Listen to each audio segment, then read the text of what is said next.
세 번째 시간 강의를 시작하도록 하겠습니다. 자, 드디어 요한계시록까지 왔습니다. 우리가 하는 것을 다시 설명드리자면은 강의가 이렇게 이루어져 있어요. 이번 학기 강의가 그래서 반반으로 나눠서 뒤에 후반은 이제 아직 시작 안 했어요. 그러니까 마태복음부터 요한계시록까지를 이제 쭉 서론적인 걸 설명하는 것이고요. 신약 27권을 다 하고 그다음에 이걸 하기 전에 우리가 이제 기본적으로 알아야 될 것들을 신구약 중간사 사복음서에 대한 배경, 또 바울에 대한 것들 배경, 또 공동서신 이렇게 살펴봤습니다. 이제 요한계시록에 대해서 살펴보고 이제 끝나면은 마태복음부터 이제 들어갈 그럴 예정입니다. 요한계시록은 다들 관심들이 많죠. 근데 조금 가르치는 교수로서 미안한 게 요한계시록은 워낙 그 논의들이 다양하기 때문에 이것이 맞습니다라고 좀 알기 쉽게 딱딱 해줄 수 있으면 좋을 텐데 제가 지금까지 뭐 공부를 했지만은 요한계시록은 이렇게 딱딱 하나로 이것만이 옳은 것이다 이렇게 말을 못해요. 저뿐만 아니라 그렇게 할 수 있는 사람이 별로 없습니다. 그래서 그 지금까지 논의됐던 것을 이렇게 잘 정리해 드려서 여러분들이 이런 것들이 있구나 하면서 커다랗게 이렇게 숲을 보면서 감을 잡을 수 있는 그 정도로 제가 강의를 제공하려고 생각하고 있습니다. 요한계시록은요, 많은 사람들이 관심을 가지고 있는 책입니다. 그렇죠? 예, 저도 생각해보면은 그 고등학교 때도 요한복음 뭐 아주 얇은 거긴 합니다만은 요한계시록 주석 이렇게 사다가 내 돈 주고 사다가 막 밤새 읽고 그랬던 기억나는 것 같아요. 그래서 너무 무서워가지고 그 예수님 저기 오늘 밤에만 재림하지 마십시오. 왜냐하면은 그때 재림하셨다가 꼭 지옥 갈 것 같았거든요. 내가 너무 엉터리로 살아서 그래서 내일부터는 내가 착하게 살게요, 주님. 그러면서 이렇게 밤에 계시록 주석 읽다가 무릎 꿇고 기도하고 뭐 그랬던 기억도 있습니다. 하여튼 요한계시록은 많은 사람들이 관심을 가지고 있는 책이에요.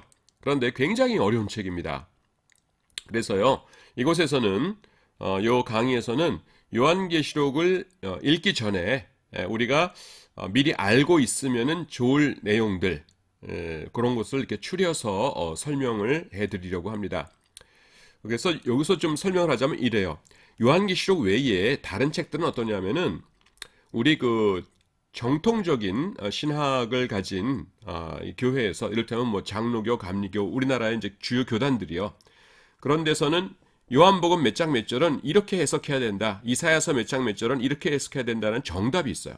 그래서 거기서 이제 다른 쪽으로 가면은 이 사람은 자유주의구나. 이렇게 전통적인 신학을 가진 사람이 아니다. 이쪽으로 해석을 하면 이 사람은 이단이구나. 저 구절을 저렇게 해석하다니 말도 안 돼 하면서 이 정해진 해석이라는 게 있어요.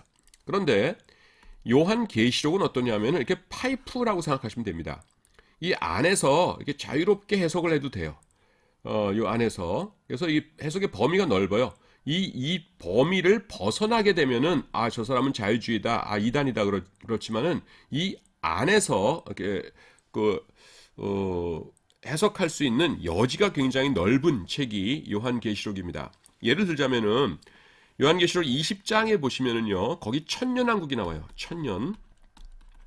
근데, 칼빈은 뭐라고 그랬냐면은 우리 그 장로교에서 제일 그 유명한 외국 학자들 가운데 하나죠. 종교개혁자 칼빈은 뭐라 그랬냐면은 천년이라는 것을 문자적인 천년, 998, 999, 천년 이렇게 해석하는 것은 굉장히 좀 우스꽝스러운 일이다. 이렇게 이야기를 했어요. 그런데 우리나라에서 이제 옛날 몇십 년 전에 조직신학을 가르치셨던 그 아주 존경스러운 그 교수님들은 또 어떻게 가르치셨냐면은 천년은 딱 천년이다. 진짜 천년이다. 이렇게 가르치셨거든요. 근데 그 두 분들 중에 누가 더 신앙 좋으신 분이에요? 그런 거 말할 수 없어요. 그냥 다들 좋으신 분들이에요. 그래서 요한계시록에 대해서는 굉장히 신앙 좋으신 분들이 어떤 분은 이렇게 얘기하고 어떤 분은 저렇게 하고 어떤 분은 이렇게 얘기하는데 서로 이단이라고 절대 안 합니다. 그냥 그럴 수 있지요. 요한계시록은 워낙 어려운 책이니까요 하면서 이렇게 인정하는 그런 분위기예요. 그래서 여러분들도 요한계시록에 대해서는 좀 이렇게 마음을 열고 접근하는 것이 필요합니다. 자, 요한계시록이라는 책을 우리가 공부할 적에 제일 먼저 알아야 될 게 뭘까요? 우선 그 책의 장르를 알면 좋겠죠. 여러분 고등학교 때 장르라는 거 배웠었죠. 뭐 시다, 소설이다, 희곡이다, 뭐 이런 것 있었지 않습니까? 그래서 요한계시록이 요한계시록을 이제 잘 읽으려면은 시인지 소설인지 논설문인지 뭐 희곡인지 이런 거를 알면은 이야기가 좋겠죠. 그런데요, 요한계시록의 장르에 대해서는 사람들이 몇 가지를 얘기하냐면은 세 가지를 얘기합니다. 하나는 뭐냐면은 묵시문헌, 예언서, 서신서예요. 미리 보자면은 서신서는 좀 간단하죠? 그냥 서신입니다. 우리가 성경에서 서신서 굉장히 많이 보죠? 바울 서신 전부 서신서고요. 그 로마서는 로마 교회에 보낸 서신. 그다음에 에베소서는 뭐 에베소 교회에 보낸 서신. 이렇게 그 제목이 말을 해주죠. 그래서 서신들이고 그다음에 요한 1, 2, 3서도 우리가 서신이라고 부르고 이렇게 서신이란 건 우리가 알 수 있고요. 예언서도 간단하죠. 예언서가 뭐예요? 그 선지자들이 쓴 책들 구약에서 이사야, 예레미야, 에스겔, 다니엘, 호세아, 유엘, 아모스, 오바댜, 요나미가, 나움, 하박국, 스바냐, 하케스가랴, 말라기 요 책들 요것들이 대선지서, 소선지서 해가지고 전부 다 그 선지서거든요. 선지서의 다른 이름이 예언서예요. 그러니까 그것도 우리가 익숙한데 묵시문헌 이거 뭐지? 그러면서 요게 조금 우리가 갸우뚱하게 합니다. 그런데 요한계시록에 장르, 문학적 장르가 이제 세 가지가 겹치는데요. 그 중에서 제일 중요한 게 묵시문헌이에요. 그래서 묵시문헌에 대해서는 우리가 좀 잘 알아둘 필요가 있을 것 같습니다. 이 요한계시록의 장르가 묵시문헌이다라는 것은요. 그 첫 구절에서 나타나요. 예수 그리스도의 계시라. 그 내 옆에 지금 그 헬라어 성경책이 있는데요. 여기 보면은 아포 그다음에 아포칼립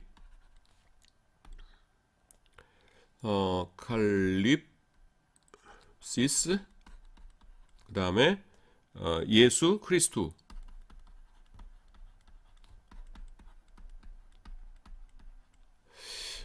그러니까 예수 그리스도의 이게 예수스 크리스토스의 소유격이죠. 그래서 예수 그리스도의 아포칼립시스라 이렇게 나옵니다. 그런데 이 아포칼립시스라는 단어가 뭐냐 하면은 계시예요. 계시. 그래서 예수 그리스도의 계시라 이렇게 나오죠. 아포칼립시스의 원래 문자적인 의미는 뭐냐면은 자, 조각가가 이렇게 동상을 만들어요. 이렇게 뭐 그리기 힘드니까 그냥 얼굴만 있는 이렇게 흉상이라고 하죠. 이렇게 해가지고서는 이렇게 뭐 병원 같은 데 가보면 이렇게 이런 거 많이 있죠. 이 병원의 설립자 아무개 박사님 해가지고 이렇게 있는데 눈은 그려줄까요? 미소를 짓고 여기도 하나 그리면 좋겠죠. 그래서 이게 돌로 만들어요. 그래서 이제 제막식을 할 때 어떻게 합니까? 겉에다가 이렇게 천 같은 걸 이렇게 해가지고 가려놓죠. 그래서 사람들이 와가지고서는 자 아무개 박사님의 동상 제막식을 거행하도록 하겠습니다. 그러면서 뭐 병원 원장님이나 아니면 이분의 뭐 아들 딸들 가족들이 줄을 쫙 당기면은 여기에 싹 벗어지면서 여기 싹 벗어지면서 뭐예요? 동상이 딱 보이죠. 그러면 사람들이 와 박수 이렇게 박수 치고 그러지 않습니까? 요게 뭐냐면은 아포칼립시스예요. 가려져 있던 것을 드러낸다라는 것이에요. 그게 문자적인 의미입니다. 여기서 계시라고 번역된 단어가 묵시문헌이라고 할 때 묵시와 같은 것이에요. 그건 그냥 우리말 해석이 여러 가지니까.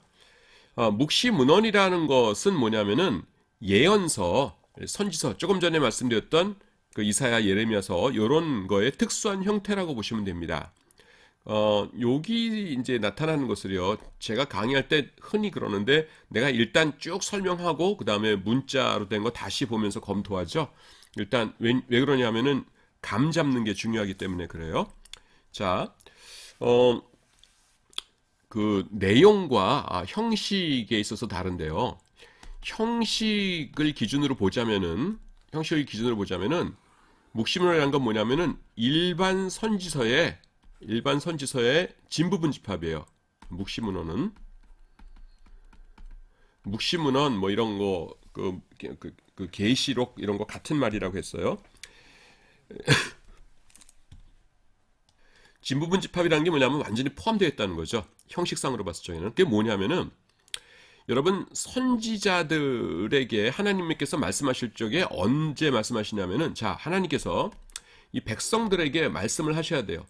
근데 야 백성들아 저기 그 무슨 여의도 광장에 다 모여라라고 한 다음에 갑자기 짙은 구름이 끼더니 구름 위에서 하나님께서 내 백성들아 내 말을 들으라으라으라으라으 이러면서 이제 말씀하시고 그런 거 없죠.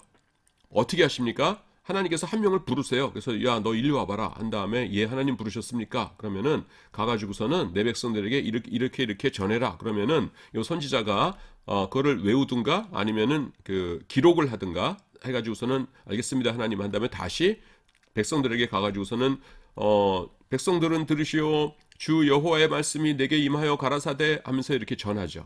거기에 하나님께서 하나님의 말씀을 백성들에게 전하는 방식이에요. 그렇죠? 예레미야도 하나님께서 부르시고 그 다음에 그 모든 선지자들을 이렇게 하나님께서 부르셨죠. 그래서 전할 말씀을 주시고 그 사람들이 백성들에게 가서 말씀을 전하죠. 그런 형식에 있어서는 선지서와 일반적인 선지서와 묵시문헌이 같다는 거예요. 묵시문헌도 하나님께서 누군가를 부르셔가지고서는 이것 전해라 이렇게 하시는 거예요. 그래서 이런 형식에서는 같은데 내용에서는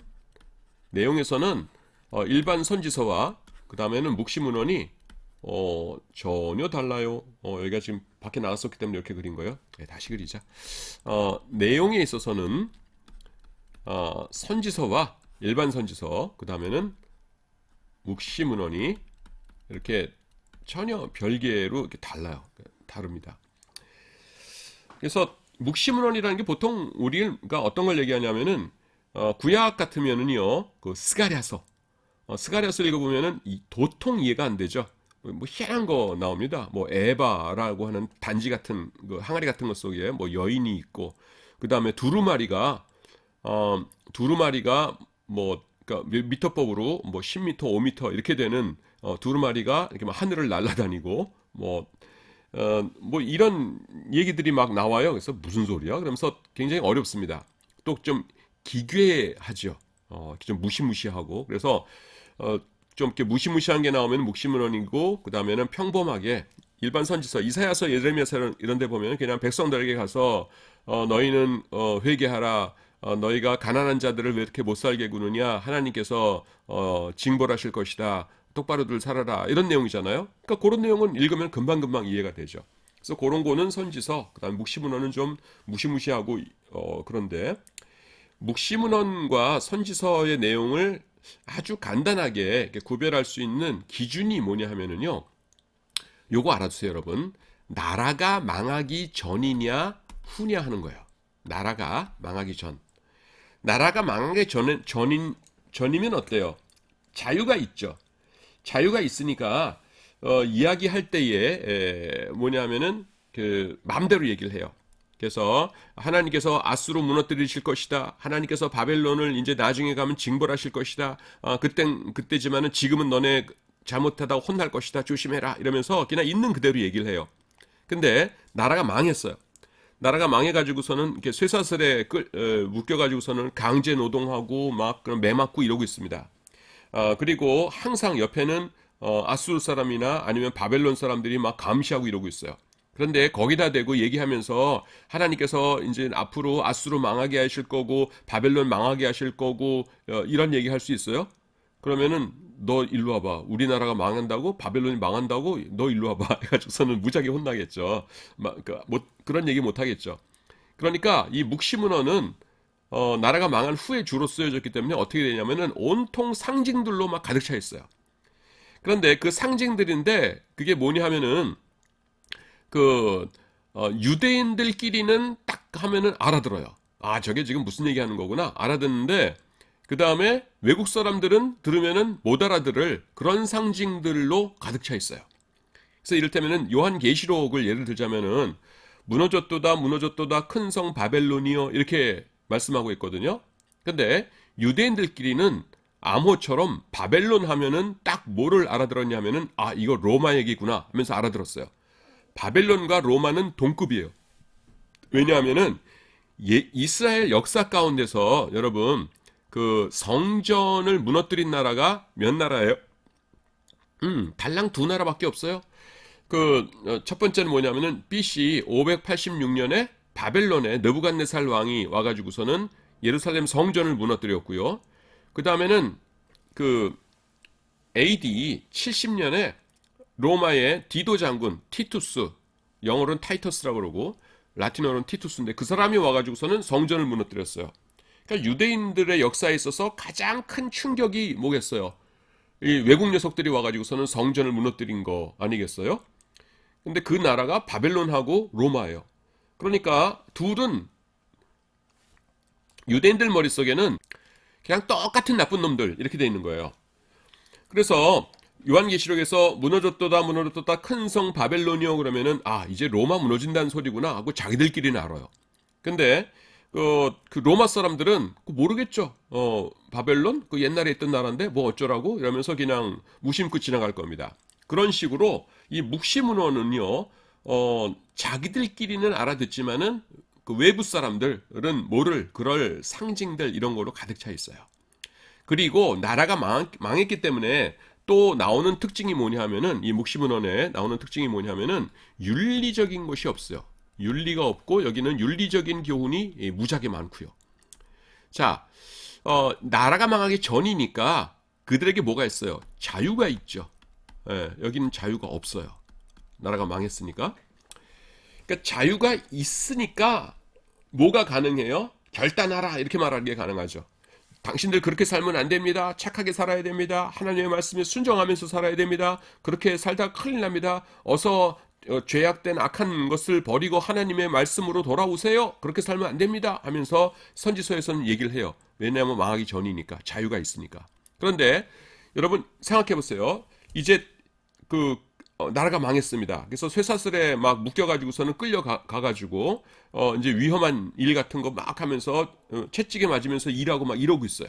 그런데 산 너머에 산 위에서 선지자가 나타났어요. 그러고서는 외칩니다. 여러분 하나님의 말씀을 들으시기 바랍니다. 그랬더니만은 쇠사슬에 묶여서 일하던 사람이 이렇게 쳐다봅니다. 그랬더니만 하는 말이 뭐냐면은 여러분 착하게 사세요 이럽니다. 그러면 그 말이 여러분들 지금 막 웃는 사람들이 있는데 그게 말이 안 되죠. 왜냐하면은 착하게 살까 착하게 살지 말까 하는 건 뭐예요? 내가 스스로 삶을 결정할 수 있는 자유가 있을 때 그때나 말이 되는 의미가 있는 얘기지. 쇠사슬에 묶여가지고서는 아침 새벽부터 밤늦게까지 매맞아가면서 강제 노동하고 있는 이 사람들에게 착하게 살라는 건 아무 의미가 없어요. 뭐 결단할 수 있는 일이 아무것도 없는데 그거는 아니죠. 그래서 묵시문헌에는 뭐냐 하면은 윤리적인 내용이 없어요. 여러분 보세요. 윤리적인 거라고 하면 제일 대표적인 게 뭡니까? 우리 산상설교죠. 산상설교가 어디예요? 마태복음 5, 6, 7장.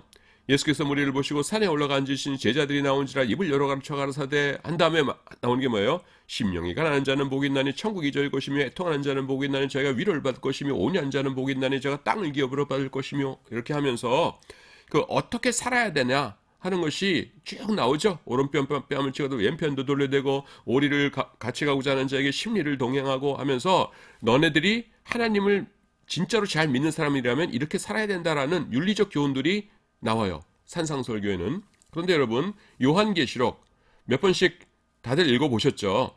자, 요한계시록에서 윤리적인 교훈 나옵니까? 너네들은 이렇게 살아라 이런 거? 없죠. 왜 없어요? 묵시문헌이니까. 묵시문헌에는 윤리적 교훈이 없어요. 그럼 있는 게 뭐예요? 잘 참아라. 고통스럽다고 해서 나 이제 하나님 안 믿을래. 하나님 없어. 그러면서 이렇게 투정 부리고 이렇게 뛰쳐나가고 그러지 말고 하나님께서 계시니까 결국에는 하나님께서 다 처리해 주실 거니까 용기를 가지고 끝까지 잘 견뎌라, 참아라 하는 것이 묵시문헌의 교훈이죠. 그래서 윤리적 결단이 안 나와요. 그래서 여기서 또 하나 말씀드릴 게 뭐냐면은 서양 신학자들은요, 그러니까 백인들, 그러니까 잘 사는 나라 백인 신학자들은 요한계시록의 장르가 묵시문헌이다라는 것을 싫어해요. 야, 정말 강의하면서 내가 좀 느낌이 좀 그런데 불과 얼마 전까지만 해도 이렇게 유럽이나 미국에 이제 잘 사는 백인 신학자들은 이러면은 우리나라보다 굉장히 잘 사는 나라 이렇게 떠올렸거든요. 근데 우리나라가 전 세계 10위 안에 들죠. 이제 모든 면에서 문화는 뭐 거의 1위인 것 같아요. 이렇게 보면은 그래서 어, 이제 우리나라가 못지 않은데 그러면서 이제 서양 잘 사는 뭐 이렇게 말하기가 쑥스러워졌어요. 하여튼 우리나라는 하나님의 큰 축복을 받아서 한 10년마다 이 다른 나라입니다, 완전히. 예. 70년대 다르고요. 80년대 나라가 다르고 90년대 나라가 다르고 그래요. 70년대에 우리나라 구호가 뭔지 알았어요? 뭔지 아세요, 여러분? 70년대 1000불 소득 100억 불 수출이었어요. 지금 국민소득 3만 넘죠 우리가. 지금 얼마인지 잘 모르겠는데 하여튼 저는 뭐 그렇게 관심이 없어가지고 근데 그 3만 넘을 거예요. 근데 70년대에 우리나라의 목표가 1000불 소득에서 1000불, 만불도 아니고 1000불. 근데 지금 베트남 있죠? 베트남의 국민소득이 평균 국민소득이 3,000달러예요. 3,000달러. 그러니까 우리나라 70년대에서 목표로 했던 것보다 지금 베트남이 3배나 더 잘 사는 나라예요. 이해가 되십니까? 예. 우리나라 그게 70년대였고요. 그 소득 저기가 이루어진 거가 78년도에 조기 달성했어요. 1000불 소득, 100억 불 수출. 그래서 막 좋아하고, 야, 우리가 1000불 소득이야. 그러면서 지금 베트남보다 3분의 1밖에 안 되는 건데, 국민들이 서로 대견해하고 그랬던 게 기억납니다.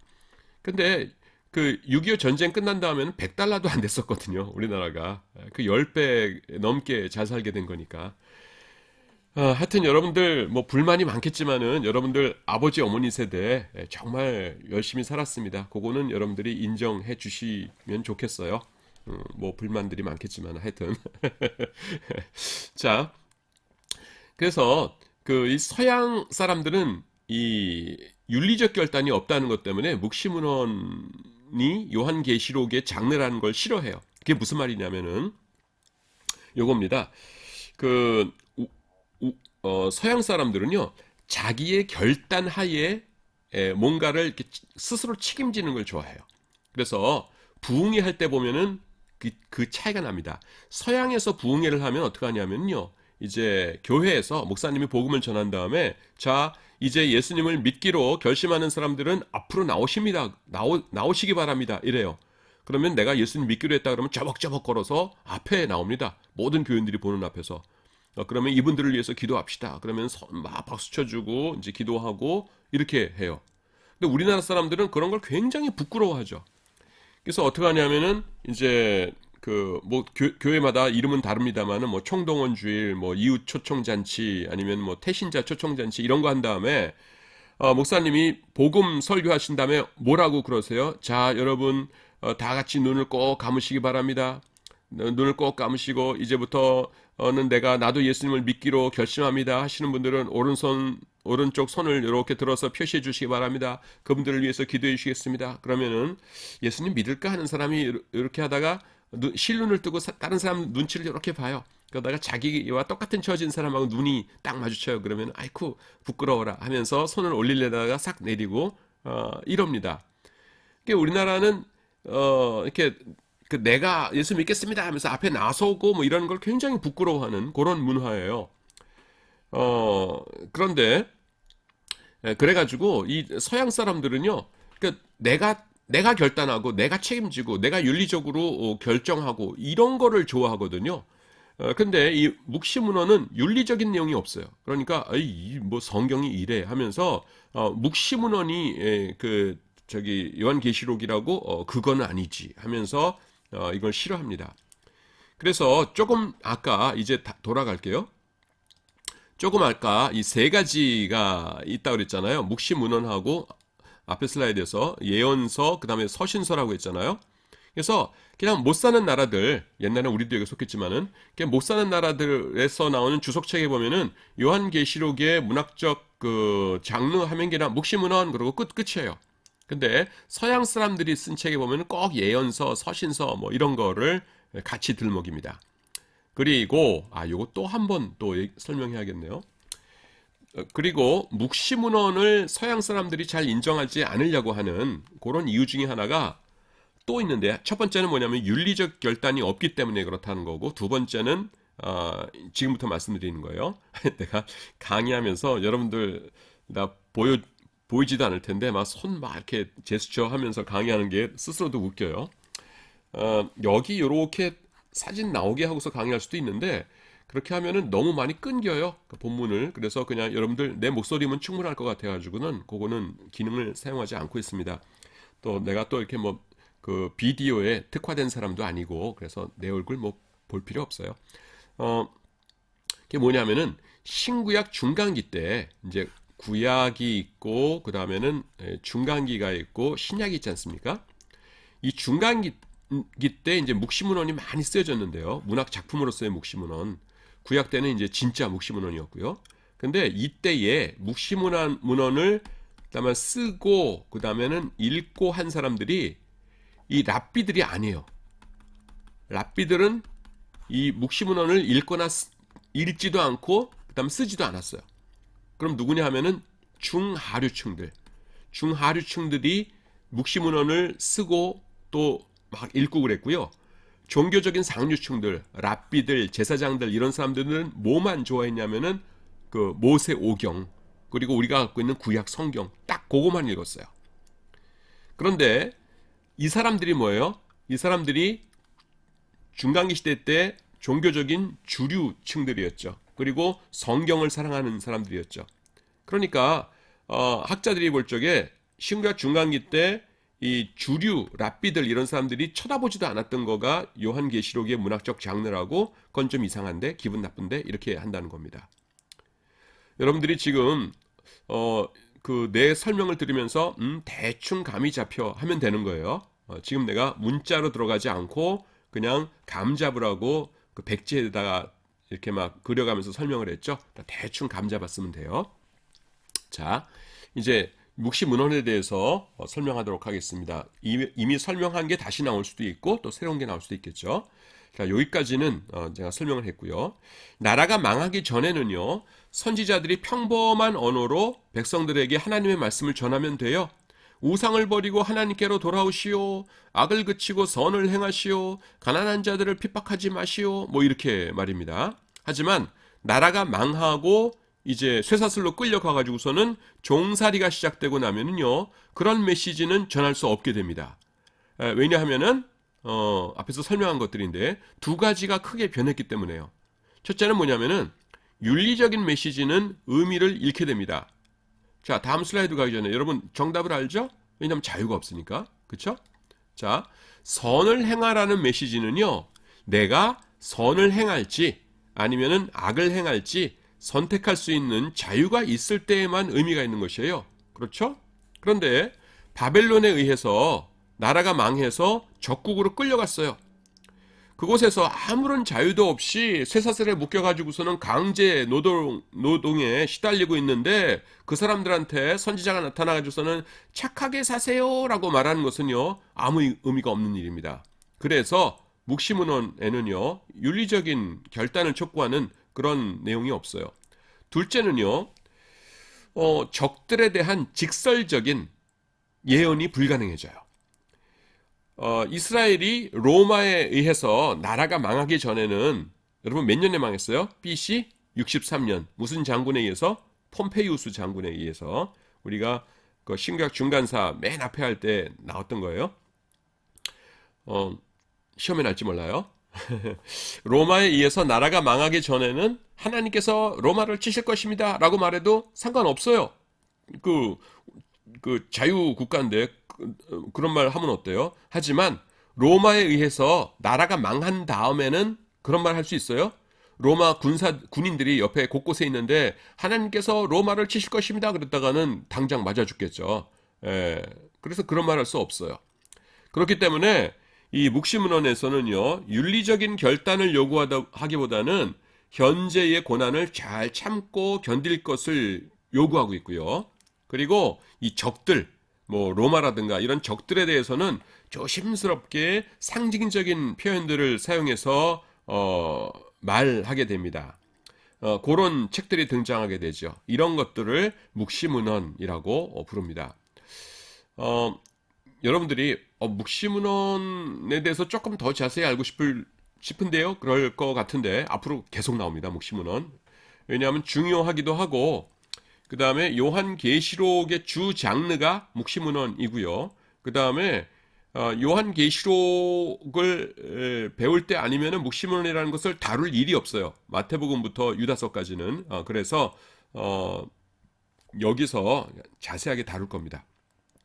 묵시문헌은요, 구약 성경 가운데도 나와요. 이를테면은 다니엘서 7장부터 12장, 그 다음에 스가랴서 12장, 14장 이런 데를 보통 묵시문헌이라고 우리가 이야기합니다. 그런데요, 이제 신구약 중간기 때 묵시문헌이 가장 발달해요. 자, 구약 시대가 있고 그 다음에 신약 시대가 있고 얘가 중간기 시대가 있어요. 한자 갑자기 쓰니까 이상할 것 같은데 중이라고 쓰려니까 이게 너무 굵어서 안 될 것 같아서 중이라고 썼어요. 근데 이제 구약 시대 때도 이제 썼었는데 중간기 시대 때 무슨 일이 있었냐면은 그 요때에 이제 묵시문헌들을 많이 쓰게 됐어요. 그 이야기입니다. 신구약 중간기에 재미있는 현상이 발생했어요. 신구약 중간기라는 게 뭐냐면은 우리가 배운 거지만은 다시 한번 보죠. 구약의 마지막 선지자인 말라기 선지자. 참고로 말라기는요 3글자가 다 사람 이름이에요. 이게 무슨 말이냐면은 서유기, 만국 방남기 해가지고서는 기자는 뭐예요? 이 기록할 기자죠. 뭐에 대한 기록이다. 그래서 기록할 기자인데 그 기록이 아니라 이거는 뭐냐면은 멜러키라고 해가지고서는 처음부터 끝까지 3글자가 다 사람 이름이에요. 그냥 알아두세요. 마지막 선지자인 말라기와 예수님의 탄생 사이의 기간을 말합니다. 신구약 중간기라는 것이. 그러니까 구약 성경이 이렇게 있고 신약 성경이 이렇게 있고 이 중간 기간이 한 400년 된다는 거예요.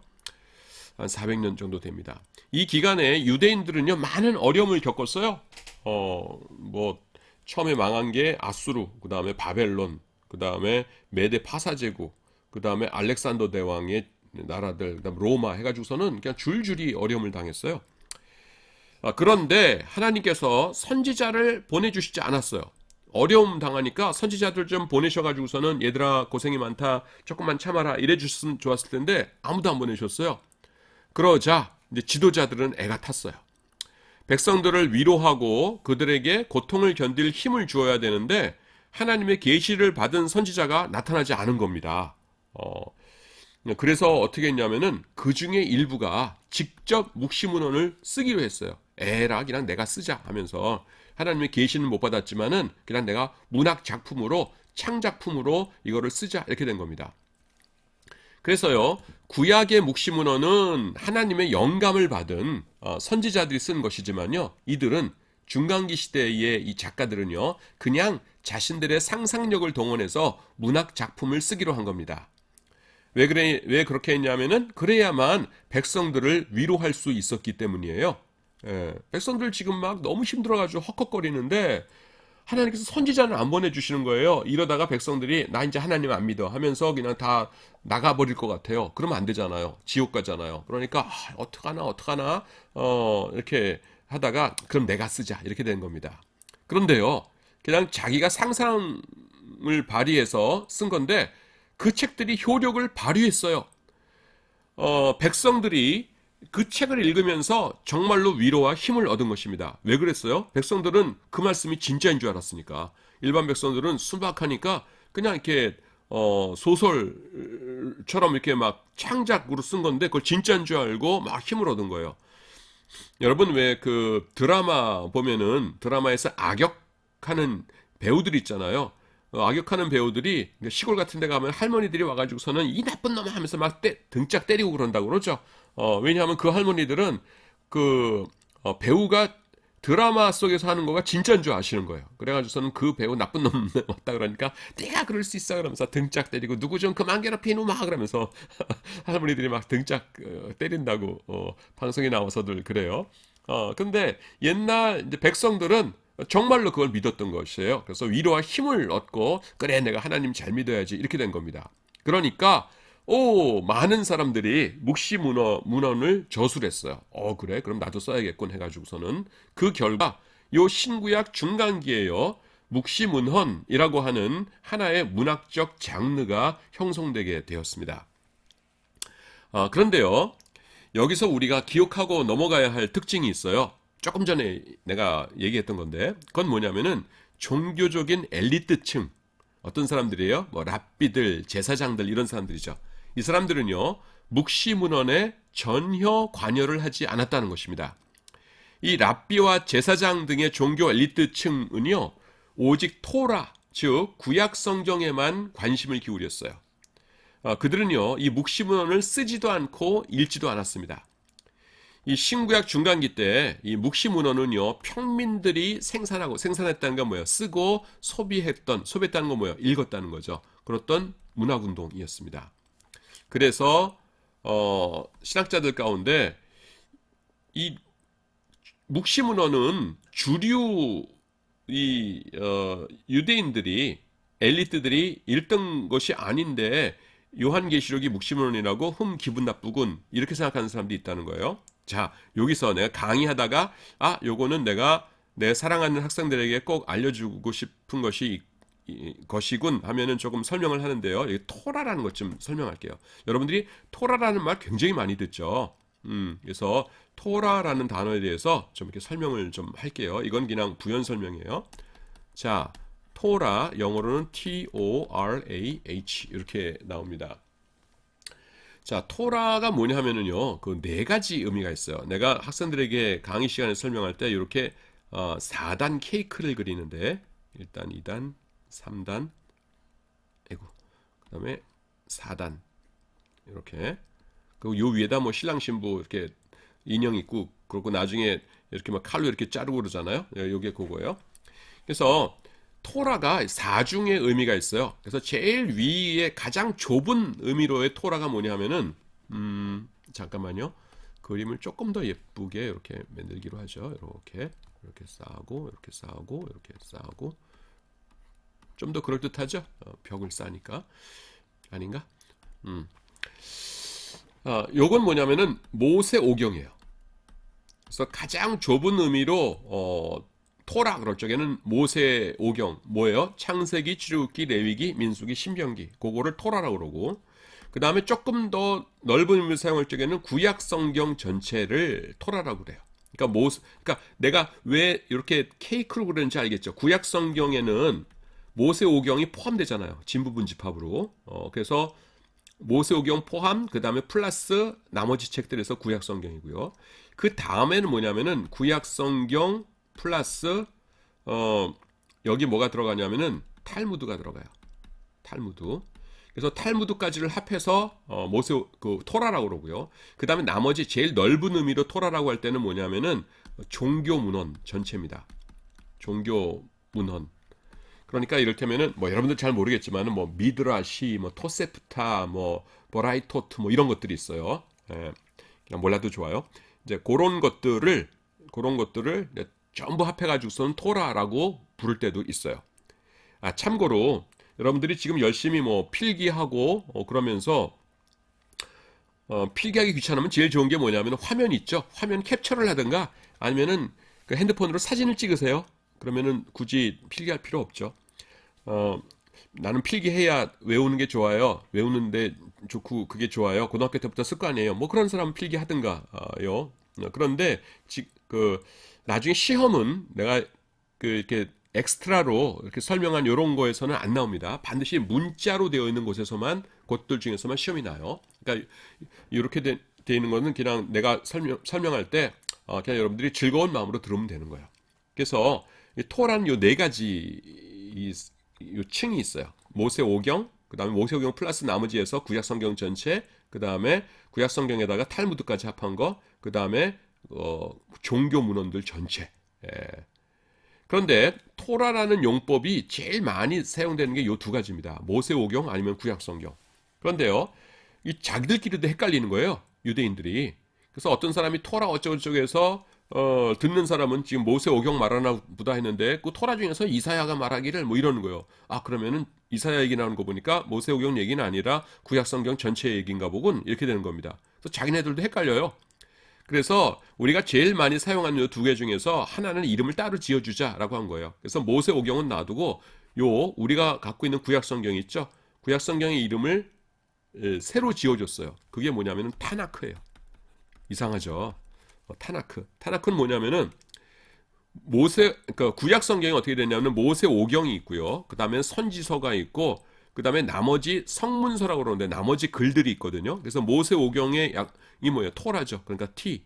그 다음에 선지서가 뭐냐면은 여러분들이 배웠나 안 배웠나 모르겠는데 히브리어로 선지자가 나비예요. 나비. 나비야 이래 날라오나 할 때 나비거든요. 그래서 그거의 복수형 네비임, 선지서들, 선지자들, 네비임. 그 다음에 성문서들이 뭐냐면은 그 케투빔이라고 해요. 그거는 카타브라고 하는 그 동사에서 온 건데, 그래서 케투빔에서 KH 쓰고, 지금 잠들만 있죠. 그러니까 모음이 뭐가 있어야겠군. 모음 중에서 제일 그 대표적인 게 뭐지? 아지. 그러면 A 넣자. 그래서 A를 넣었어요. 그래서 보니까 어떻게 돼요? 타나크가 됐죠. 타나크. 그래서 우리가 구약 성경이라고 부르는 거를 유대인들은 타나크라고 부릅니다. 지금 입 열어서 타나크 이러는 사람들 한 5명 있었어요. 어우, 훌륭해요. 학생이 그래야죠. 지금 굉장히 착해요. 지금 입 열어서 타나크 이런 사람들은 아주 훌륭한 사람들이 될 거예요. 이렇게 그 삶의 자세가, 조그만 자세가 이 삶의 전체를 대하는 자세랑 똑같은 거거든요. 그래서 여러분들은 훌륭한 학생들이에요. 그래서 타나크라고 불러요. 그래서 여러분들이 이스라엘 가서 유대인들과 대화할 때 올드 테스타멘트 그러면은 유대인들은 마음을 꽉 닫습니다. 왜냐하면은 올드 테스타멘트, 뉴 테스타멘트라는 건 뭐예요? 그 예수님께서 오신 다음은 뉴 테스타멘트 신약. 그 다음에 예수님께서 오시기 전에는 올드 테스타멘트잖아요. 근데 유대인들은 예수님을 인정해요, 안 해요? 안 하거든요. 그러니까 그 올드 테스타멘트가 왜 올드냐는 거예요. 아직 메시아 안 오셨는데. 그래서 올드 테스타멘트라는 용어를 굉장히 싫어합니다. 그래서 그들하고 얘기할 적에는 그들에게 이제 전도해야 되잖아요. 전도를 하려면 그들의 마음을 여는 게 중요하죠. 그래서 전도할 적에는 구약 성경을 이야기하고 싶으면 그냥 타나크 이렇게 얘기하면 돼요. 신약 성경은 그냥 크리스찬 바이블, 그러니까 기독교인들의 경전, 이렇게 하면은 신약인 줄 알아들어요, 그 사람들이. 그래서 크리스찬 바이블, 그 다음에 그 구약 성경은 타나크 이렇게 하면은 이 사람은 뭔가 아는 사람이군 하면서 마음을 열죠. 그 사람들 앞에서 올드 테스타멘트, 뉴 테스타멘트 그러면은 마음을 확 닫아 버립니다. 자, 여러분들이 지금까지도 봐왔고 앞으로도 이제 토라라는 단어를 많이 봤을 텐데 정리가 됐죠? 자, 이제 그 다음으로 가도록 하겠습니다. 그래서 요 단락의 요 부분의 주제는 뭐였어요? 그 묵시문헌은 신구약 중간기 때 주류 랍비들은 전혀 상대를 안 하던 책이었다라는 것 여러분들이 기억해야 됩니다. 그런데 하나님께서 신약성경 제일 마지막 책인 요한계시록을 우리에게 주시면서 그 문학적 장르를 묵시문헌으로 해주셨어요. 하나님께서는요, 우리에게 성경을 주실 때 그 문학적 틀은 기존의 장르를 이용하시면서 그 내용은 하나님의 계시로 채우시는 경우가 많아요. 이를테면은 시편의 경우 그 문학적 장르는 당시 중동 지역에서 흔히 발견되는 시문학입니다. 어려운 말은 없는 것 같은데 이게 뭐지? 하면서 조금 헷갈리시죠? 내가 조금 설명을 할게요. 지금 내가 무슨 얘기를 했냐면은 그냥 여기다가 할게요. 그 하얀 데를 하면 오히려 헷갈릴 것 같아서 그럴 거면은 밑에다가 이렇게 그리는 게 좋겠죠? 요건 여러분들이 눈으로 보면서 구약이 있고 중간기고 이거 신약이라고 했잖아요. 근데 조금 전에 무슨 얘기를 했냐면은 묵시문헌이라고 하는 장르가 꼽힌 것이 이 신구약 중간기 때이다. 중간기 때이고 요 묵시문학으로서의 요거는 하나님의 계시가 아니라 순수히 인간적인 그냥 창작품이었다. 이렇게 얘기했고, 그 다음에는 랍비들, 제사장들은 이런 건 상대도 안 했다. 중하류층의 사람들이 보는 거였다. 이렇게 얘기했잖아요. 그렇죠? 예. 그러면은 이거 참 별 볼 일 없는 것 같은데 인간들이 쓴 거고 그 다음에는 인간들 중에서도 이렇게 뭐 랍비들 제사장들은 상대도 안 하고 그런 것 같은데 그거를 요한계시록의 장르로 하나님께서 사용하셨다는 거잖아요. 그러니까 좀 당황스럽게 돼요. 왜 그러셨지? 이렇게 되는데 성경에 그런 게 많이 있다는 겁니다. 그래서 장르는 틀이에요. 틀, 문학적 틀. 이 틀은 사람들이 익숙한 거를 사용하시면서 그 안에 들어가는 내용은 뭐냐면은 하나님의 계시로 이렇게 채우셨다는 겁니다. 이 안의 내용은. 자, 사람들이 전혀 모르던 어떤 문학적 형태를 가지고서는 주면은 사람들이 이해를 못 하겠죠.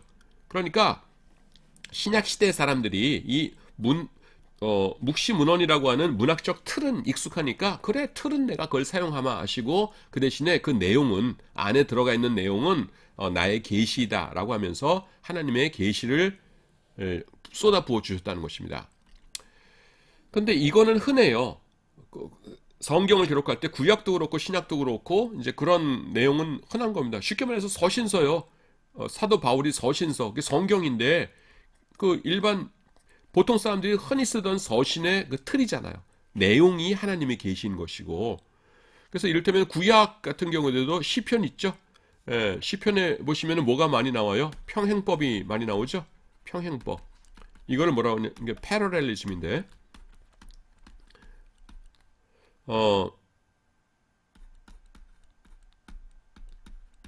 패러렐리즘인데 요거가 뭐냐면은 이런 거예요. 의인의 기도는 어쩌고저쩌고 하거니와 악인의 기도는 어쩌고저쩌고 하니라. 선을 행하는 자는 어쩌고저쩌고 하거니와 악을 행하는 자는 어쩌고저쩌고 하리라 하면서 요렇게 평행을 이루죠. 요게 이제 평행법이라고 그래요. 구약 시편에 많이 나타나는 건데 이런 것이요. 그 성경에만 나오는 게 아니에요. 그 당시에 시편이 기록될 당시에 그 중동지요.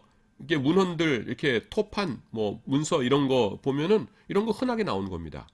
그래서 이런 형식은 그 당시에 그냥 주변 나라에서 다른 데서도 흔히 사용됐던 거를 가져와서 사용하게 하시면서 내용은 뭐로 채우신 거예요? 하나님의 계시의 말씀으로 채우신 거죠.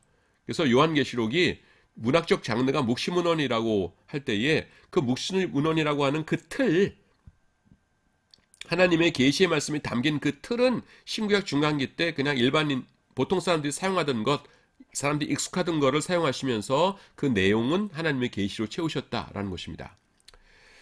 자, 이제 신구약 중간기 묵시문헌의 특징에 대해서 살펴보도록 하겠습니다. 신구약 중간기의 묵시문헌은요, 하나님의 계시가 아니라 인간들의 창작물이에요. 어쩔 수가 없었어요. 왜냐하면 이 중간기 때는 하나님께서 선지자를 아무도 안 보내셨으니까. 말라기까지 보내신 다음에 잠잠하시다가 세례 요한 보내셨죠. 그래서 그래서 이 중간기 때는 아무도 없었으니까 다 창작물이에요. 인간들의 창작물이에요. 하지만 창작물일지라도 요한계시록의 주된 문학적 장르가 묵시문헌이기 때문에 이 중간기 시대의 묵시문헌이라는 것을 이해해 두면은 요한계시록을 이해하는데 도움이 되겠죠. 그렇죠. 지금 끄떡끄떡한 학생들 착해요. 그래서 요거를 우리가 이해하도록 하겠습니다. 자, 그래서 지금부터 설명하는 요것들은요. 그 요한계시록에 대한 설명이 아니에요. 신구약 중간기 시대 때 인간들이 창작해냈던 묵시문헌들의 특징이에요. 아시겠어요? 요거 설명하는 겁니다. 요한계시록 설명하는 것이 아니라. 근데 요거를 이해하면은 요한계시록을 이해하는데 많은 도움이 되거든요. 그래서 요거를 하나하나 설명하려는 겁니다. 첫 번째는 뭐냐면은 현세에 대한 비관론이었어요. 그러니까 이 묵시문헌들 읽은 거 보면은 지금이 살기 좋은 세상이다라는 것이 아니라 비관적이에요. 아이고, 지금 이놈의 그 악한 세상 언제나 끝나나 하면서 이러고 있어요. 그게 왜 그래요? 내가 설명했죠. 뭐냐면은 묵시문헌은 나라가 망하기 전이에요, 후예요? 나라가 망한 후라고 했죠. 그래서 나라가 망했는데 좋을 게 뭐가 있어요? 그래서 힘들어요. 그래서 일반적인 선지서가 아직 나라가 망하기 전에 기록된 반면 묵시문헌은요 이미 나라가 망한 후에 기록된 책이에요. 그렇기 때문에 묵시문헌에서는요 현실에 대한 이해가 항상 부정적입니다. 지금 너무 살기 좋은 시절이에요 라고 하고 있는 묵시문헌은 없어요. 예, 이거 쉽게 이해가 되죠. 그 다음에 결정론. 결정론이란 건 뭐냐면은 다 결정되었어. 이런 겁니다. 자, 결정론하고 반대되는 게 뭐예요? 그냥 그 자유롭게 한다 이러는 거죠. 자, 여행을 할 적에 자유여행이 있고, 그 다음에 패키지 여행이 있죠. 자유여행은 뭐예요? 그냥 내가 가서, 내가 계획해서 알아서 다니는 겁니다. 패키지 여행은 뭐예요? 처음부터 끝까지 돌아올 때까지 딱딱딱딱 시간 순서대로 어디 갔다가 뭐 하고 어디 갔다 뭐 정해져 있죠. 요게 결정되어 있죠. 결정론이란 건 뭐냐면은 인류의 역사가 딱딱 결정되어 있다라는 것입니다. 50분이 지났네요. 자, 여러분들 요번 주에도 공부하느라고 수고했습니다. 끝까지 잘 경청해 준 학생들 고마워요. 예, 여러분들 다 건강하기 바랍니다. 수고했습니다.